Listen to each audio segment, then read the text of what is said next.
Season 2 of the original Yu-Gi-Oh! Television series first aired near the end of 2002, just as the Yu-Gi-Oh! Franchise was gaining popularity and momentum among players and audiences worldwide. With much of the exposition and basics from Season 1 out of the way, the producers and performers had increased creative liberty to develop a more complicated narrative and explore the development of their characters in greater detail. Season 2 was primarily focused on the Battle City Tournament, which was an event that Seto Kaiba deliberately organized to be more entertaining and attractive of a dueling championship than the recently concluded event at Duelist Kingdom. Kaiba wanted to pull all the stops to make Battle City a more extraordinary and competitive experience than Duelist Kingdom. This way, if he defeated Yugi, he'd be viewed without question as the world's reigning top duelist. There was a lot to like about the Battle City saga in comparison to Season 1. First and foremost was the technology. The duel discs had evolved considerably over the dueling arenas that were characteristic of Season 1's championship. In addition, the rules of the game and the mechanics had evolved considerably. It's now much easier to understand what was happening during duels, and the rules were starting to make a little bit more sense than some of the almost comical happenings that occurred during duels in the first season. There were also the God cards, the most coveted and interesting cards, arguably, of the first several seasons. There was also narrative complexity. Beyond just explaining the play-by-play of duels,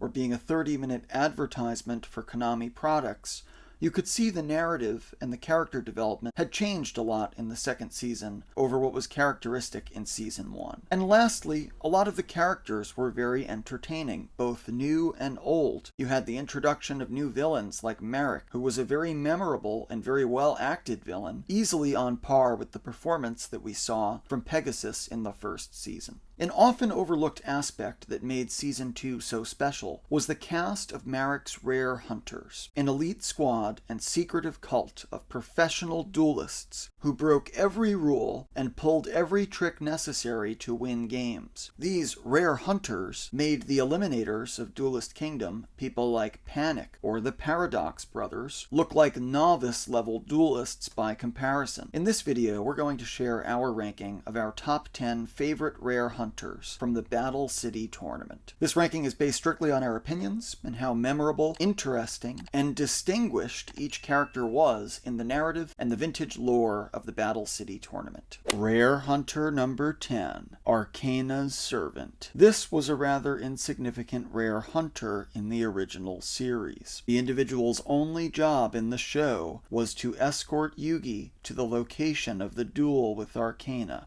However, this creepy clown attire, which differs dramatically from the dark robe costumes typical of the rare hunters, is very memorable and unsettling, earning this rare hunter last place in our ranking of the top 10. Rare Hunter number 9, the Unknown Rare Hunter. In a flashback, we learn that one of Merrick's rare hunters was likely sent to the Shadow Realm when he attempted to summon a counterfeit copy of the Winged Dragon of Ra, the most famous card of the Season 2 saga. This rare hunter was memorable not only as a test subject who was completely beholden to Merrick's mind control, but because he had a counterfeit copy of the most famous card of the Season 2 saga. Rare Hunter number 8, the Merchant. This character posed as a humble merchant and affiliate of Kaiba Corporation. However, he was really one of Merrick's agents. In order for Yugi and Joey to register for the Battle City Tournament, they needed to stop by the desk of the merchant to pick up their official duel discs and formally register. The merchant is a highly insignificant character in Season 2, but he does make one surprising decision that impacts the rest of the season. Joey Wheeler was originally ranked as a 1-star, low-quality duelist who would be ineligible to register for the tournament. It is believed that Kaiba deliberately lowered Joey's statistics in the system so that he would not be able to register. However, this rare hunter noticed that Joey possessed the coveted Red Eyes Black Dragon and decided to override the system and allow Joey to register. From that point forward, the rest was history. Joey Wheeler would go go on to claim victory in some of the most infamous duels of Season 2. Rare Hunter number 7, Bandit Keith. Bandit Keith was the first of the rare hunters that we met in the Season 2 saga. He stole Yugi's Millennium Puzzle and challenged him to a duel. However, in our view, Bandit Keith's depiction in Season 2 is far less compelling and far less entertaining than the Bandit Keith that we knew and loved from Season 1. In fact,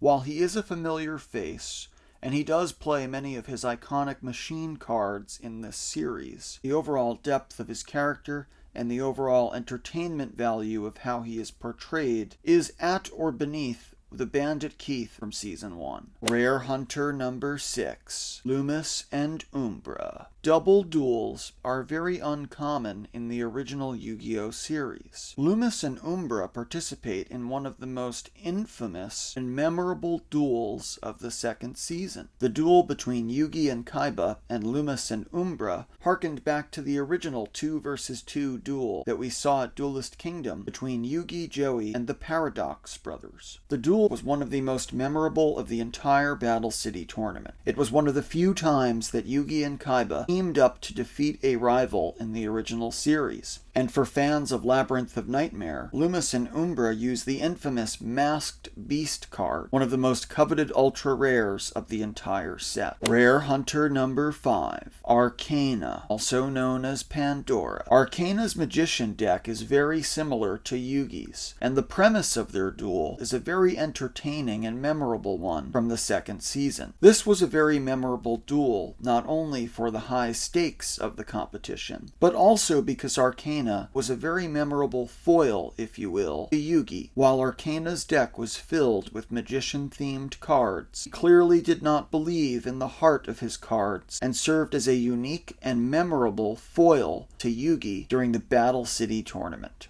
Rare Hunter number 4, Odeon. Now, you may be thinking, Odeon is one of the most important characters of Season 2, which is absolutely true. We learned so much about Odeon's upbringing, his complex relationship with Merrick and Ishizu, and his deeply personal vantage point in watching the deterioration of Merrick. As one of the most iconic characters of Season 2, Odeon earns a place in our top 5 favorite rare hunters, for both his impact on the Season 2 narrative, for his regular involvement in Battle City-related events, and for the very memorable role that he played in personalizing the character of Merrick. Rare Hunter number 3, Strings. Very few rare hunters stand out as much as Strings. While Strings was a very quiet character who did not speak much during Season 2, this character stands out almost more than any other rare hunter in Battle City. Strings possesses one of the most powerful decks of all rare hunters, including the infamous Slifer the Sky Dragon. Strings is the first rare hunter we see who plays an Egyptian god card and possesses a deck that is packed with some of the most iconic cards of the Battle City tournament, including Revival Jam, Infinite Cards, Jam Defender, and the Card of Safe Return. It is both the iconic cards that Strings uses, as well as the very long and very memorable duel with Yugi that earns Strings a place in our top 3 favorite rare hunters. Rare Hunter number 2, Merrick. Merrick is perhaps one of the most iconic and memorable villains of the entire Yu-Gi-Oh! Franchise. The character was extremely well acted, who appeared in numerous episodes, and was particularly well acted and performed, much like Pegasus, the main antagonist who preceded him in Season 1. While Merrick is not himself a rare hunter, Merrick is the leader of the rare hunters, and is one of the most influential and memorable characters in the Battle City tournament. Merrick possesses the Winged Dragon of Ra, one of the most coveted and noteworthy cards of the entire Battle City tournament. For these reasons and many more, Merrick clearly leads the pack of the Rare Hunters as one of the most influential characters of Season 2. Rare Hunter number 1, the Seeker. The Seeker carried a deck that was loaded with almost nothing but Exodia pieces and graceful charity cards. His only strategy was to win by drawing all 5 pieces of the Forbidden One. This character was extremely unusual at the time of the series, and left a massive impression and impact on young audiences for several reasons. First and foremost, in the TV series, it was originally believed that Yugi was one of the only people in the world who possessed all 5 pieces of Exodia. In Season 1, Weevil Underwood destroyed the only known completed set of Exodia. When the Seeker appeared in Season 2, it was a dramatic paradigm shift, as audiences learned that not 1, not 2, but 3 complete sets of the Forbidden One still existed and were possessed by this professional duelist. In late 2002, it was impossible to imagine assembling all 5 pieces of Exodia in real life, let alone possess 3 copies of this infamous card combination. While the Seeker may not have been the most important character of Season 2, the strategy of winning duels using nothing but Exodia captured the hearts and imaginations of viewers and players alike. So there you have it, folks. Our ranking of the top 10 Rare Hunters in Season 2. What do you think of our ranking? How would you rank the Rare Hunters? Who did we miss? Let us know in the comments below.